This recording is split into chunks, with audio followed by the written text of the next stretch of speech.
বৈষম্য বিরোধী ছাত্র আন্দোলনের আহ্বায়ক হাসনাত আবদুল্লাহ বলেছেন, বিপ্লবী ভাইয়ের শাহাদাত আমাদের ব্যর্থতা।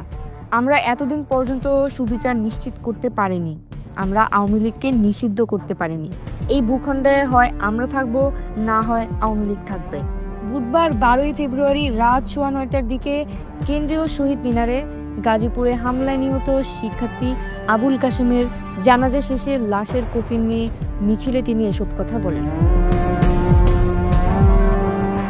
হাসনাত আবদুল্লাহ বলেন, আজকে আয়নাগর প্রকাশিত হয়েছে, আজকেই অভ্যুত্থান বিষয়ক জাতিসংঘের রিপোর্ট প্রকাশিত হয়েছে, আজকেই আমাদের ভাই শহীদ হলেন। বিপ্লবী ভাইয়ের শাহাদাত আমাদের ব্যর্থতা। আমরা এতদিন পর্যন্ত সুবিচার নিশ্চিত করতে পারিনি। আমরা আওয়ামী লীগকে নিষিদ্ধ করতে পারিনি। তিনি বলেন, 5 আগস্টের পর এ ভূখণ্ডের দখল আমরা পেয়েছি। এই ভূখণ্ডে হয় আমরা থাকব, না হলে আওয়ামী লীগ থাকবে। বিপ্লবীরা ও আওয়ামী লীগ একসঙ্গে এদেশে থাকতে পারে না। আমরা স্পষ্ট করে সরকারকে বলতে চাই, দ্রুততম সময়ের মধ্যে আওয়ামী লীগের প্রতিটি নেতাকর্মীর শাস্তি নিশ্চিত করুন এবং আওয়ামী লীগকে নিষিদ্ধ করুন।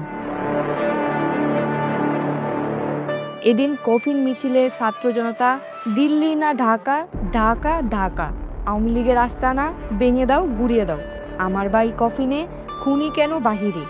ছাত্র জনতার অ্যাকশন, ডাইরেক্ট অ্যাকশন। হই হই রই রই, খুনি হাসিনা গেলি কই, মুজিববাদ মুর্দাবাদ, ইনকিলাব জিন্দাবাদ, আমার ভাইয়ের রক্ত বৃথা যেতে দেব না, ইত্যাদি স্লোগান দিতে থাকেন।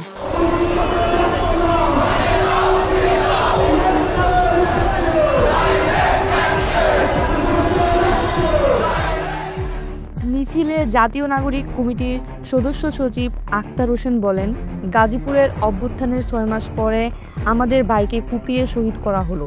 আমরা কিছুই করতে পারলাম না। লাশ সামনে নিয়ে বিগত দিনের ফেসিবাদকে মনে পড়ছে।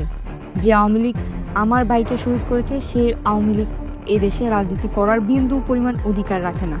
শহীদের লাশের শপথ করে বলছি, শরীরের শেষ রক্তবিন্দু দিয়ে হলেও আওয়ামী লীগের বিরুদ্ধে লড়াই করে যাব।